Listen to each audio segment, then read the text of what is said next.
عاشق کون لوگ ہوتے ہیں؟ عاشق کی پہچان ہے کیا؟ اسے کیسے پہچانے کہ یہ عاشق ہے؟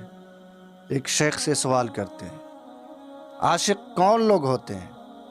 شیخ نے جواب دیا کہ عاشق میل ملاپ سے دور، تنہائی پسند، غور و فکر کرنے والا، چپ چاپ رہتا ہے۔ جب اسے بلایا جائے تو وہ سنتا نہیں ہے، اور جب اسے دیکھا جائے تو وہ نظر نہیں آتا، اور جب اس سے بات کی جائے تو وہ سمجھتا بھی نہیں ہے۔ یہ عاشق ہے۔ اور جب اس پر کوئی مصیبت آ جائے تو وہ غمگین نہیں ہوتا ہے، وہ بھوک کی پرواہ اور برہانگی کا احساس نہیں رکھتا، اور وہ کسی کی دھمکیوں سے مرعوب بھی نہیں ہوتا ہے۔ وہ تنہائی میں اللہ تعالیٰ سے التجائیں کرتا ہے اور اس کی رحمت سے انس و محبت رکھتا ہے، اور وہ دنیا کے لیے وہ دنیا والوں سے نہیں جھگڑتا۔ یہی لوگ عاشق ہیں۔ اور یقیناً جس کے دل میں عشق صاف معنوں میں گھس جائے تو پھر وہ اپنے آپ کو بھی بھول جاتا ہے۔ آپ کو معلوم ہے، ایک آدمی دریائے فرات میں نہا رہا تھا، جب اس نے سنا کہ کوئی شخص یہ آیت پڑھ رہا ہے، وَامْتَازُوا الْيَوْمَ أَيُّهَا الْمُجْرِمُونَ، اے مجرموں آج علیحدہ ہو جاؤ۔ تو وہ شخص نہاتے نہاتے یہ آیت جیسے ہی کان میں آتی ہے، وہ شخص نہاتے درمیان اپنے آپ کو ڈوبا ڈالتا ہے اور مار ڈالتا ہے، وہ مدہوش ہو جاتا ہے، مر جاتا ہے۔ آپ سوچیں کہ یہ عشق ہے کہ خدا کے عشق میں کتنا دیوانہ ہو جاتا ہے انسان، نا مجنون ہو جاتا ہے، اسے خیال ہی نہیں ہوتا ہے کہ ہم کہاں ہیں، کیا کر رہے ہیں۔ خدا سے عشق کرنے والا ایسا ہی ہوتا ہے۔ اور حضرت محمد بن عبداللہ بغدادی رحمۃ اللہ تعالی علیہ کہتے ہیں کہ میں نے بصرہ میں ایک بلند مقام پر کھڑے ہوئے ایک نوجوان کو دیکھا، جو لوگوں سے یہ کہہ رہا تھا کہ جو عاشقوں کی موت مرنا چاہتا ہے اسے اس طرح سے مرنا چاہیے۔ وہ بلند مقام پر کھڑا ہے نوجوان، اور کہہ رہا ہے، لوگوں سے یہ کہہ رہا ہے کہ جو عاشقوں کی موت مرنا چاہتا ہے وہ اس طرح سے مرے۔ کس طرح سے مرے؟ پھر وہ دکھا رہا ہے نا کہ اس طرح سے مرے، وہ مر کر بھی دکھا رہا ہے، بلند مقام پر کھڑے ہو کر وہ لوگوں کو مر کر بھی دکھائے گا۔ پھر کہتا ہے کیونکہ عشق میں موت کے بغیر کوئی لطف ہی نہیں ہے، عشق میں موت کے بغیر کوئی لطف نہیں ہے۔ ہاں، اگر عشق ہو جائے، جس چیز نے اسے دیوانہ کر دیا، جس چیز نے اسے اس حالت پر چھوڑ دیا کہ وہ خود کو بھول گیا، اس کو موت کے منزل تک پہنچا دیا، آپ سوچیں کہ وہ عشق کتنا عشق ہوگا، آپ کتنا دن وہ اس چیز سے جدا رہ سکتا ہے جس سے اس نے عشق کیا ہے۔ جس سے اس نے عشق کیا وہ کتنا دن اس سے جدا رہے گا؟ وہ تو وہ اس کے دل میں خیال تو آئے گا کہ میں نے جس سے عشق کی ہے، میری حالت جس نے یہ بنا ڈالی، تو اسے دیکھنا بھی چاہے گا نا، اس عاشقہ کو، اس عاشق کو، اس محبوب کو دیکھنا بھی چاہے گا کہ میں اسے دیکھوں ذرا، کیونکہ بغیر دیکھے دل کے اس تڑپ کو تو روک نہیں سکتا ہے نا۔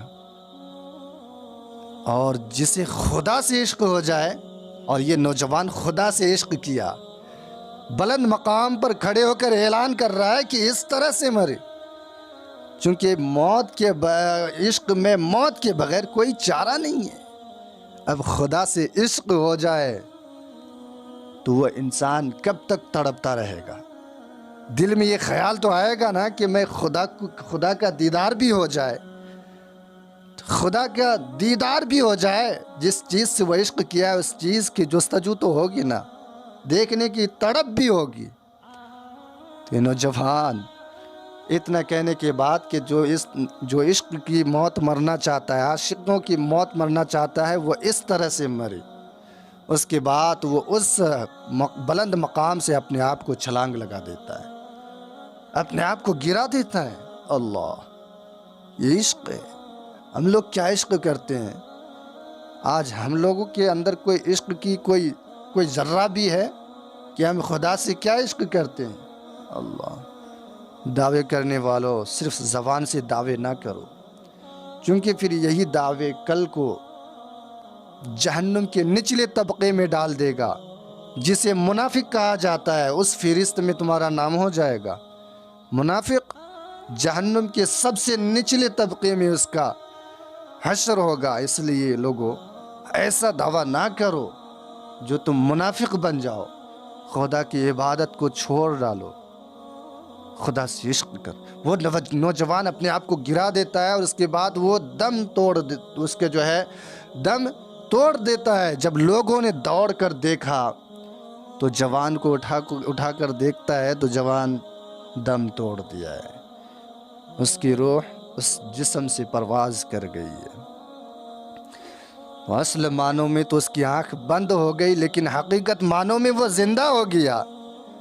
جتنا خوش وہ دنیا میں نہیں تھا، جتنا خوش وہ دنیا میں آنکھ کھول کر جی کر دیکھ رہا تھا، اتنی خوشی اس کے اندر نہیں تھی جتنی خوشی اسے مرنے کے بعد اسے اس کے اندر خوشی آئی ہے، چونکہ مرنے کے بعد وہ عاشق مر تھوڑی نہ جائے گا۔ اللہ تعالیٰ فرماتا ہے نا، جس کے دل میں میری محبت کا آدھا ذرہ آ جائے تو مجھے اپنی عزت و جلال کی قسم کہ اس پر آڑی سے اسے 2 ٹکڑے بھی کر دیے جائے تو اسے احساس نہیں ہوگا۔ آڑی سے 2 ٹکڑے کر دی جائے مگر اسے احساس نہیں ہوگا۔ حضرت جنید بغدادی رحمۃ اللہ تعالیٰ علیہ کا قول ہے کہ تصوف اپنی پسند کو ترک کر دینے کا نام ہے، اور انسان اس دور میں تلاشا جائے تو کوئی ایسے لوگ اب ختم ہو رہے دھیرے نہیں ملیں گے۔ اور آپ کو آج قوم کا حال یہ ہو چکا ہے کہ نمازوں میں جھکنے کے لیے، سجدوں میں جھکنے کے لیے، جھکانے کے لیے اس کے پاس وقت ہی نہیں ملتا ہے۔ وہ انسان کل کو کیسے یہ تڑپ لائے گا کہ ہم جنت بھی جائیں، جنت والے کی بھی دیدار ہو جائے، یہ کیسے سوچ سکتا ہے؟ چونکہ اس سوچ کو سچ میں بدلنے کے لیے اللہ تعالیٰ نے بندوں کو اتنا آسان سا موقع عطا کیا ہے کہ وہ نماز ادا کر لے، برائیوں سے بچ جائے، تو اس کی اچھی زندگی کی یہ پہچان بھی ہوگی، اور مرنے کے بعد اسے پھر دوبارہ زندگی تو ملے گی، لیکن اسے زندگی کے ساتھ جنت والے بھی مل جائیں گے۔ تو لوگ کیسے یہ تڑپ اپنے اندر لا سکتا ہے؟ اس لیے سنتے تو ہیں لیکن اس پر عمل بھی کریں۔ اللہ تعالیٰ خیر کرے، ہم سب کو دین و دنیا کی نعمتوں سے مالا مال فرمائے، برائیوں سے بچائے، آخرت کی تڑپ دلائے، نمازوں میں جھکنے والا بنائے، اور خدا کا خوف ہم سب کے دلوں میں آئے، جنت والے کے دیدار کی تڑپ ہم سب کے دل میں آئے۔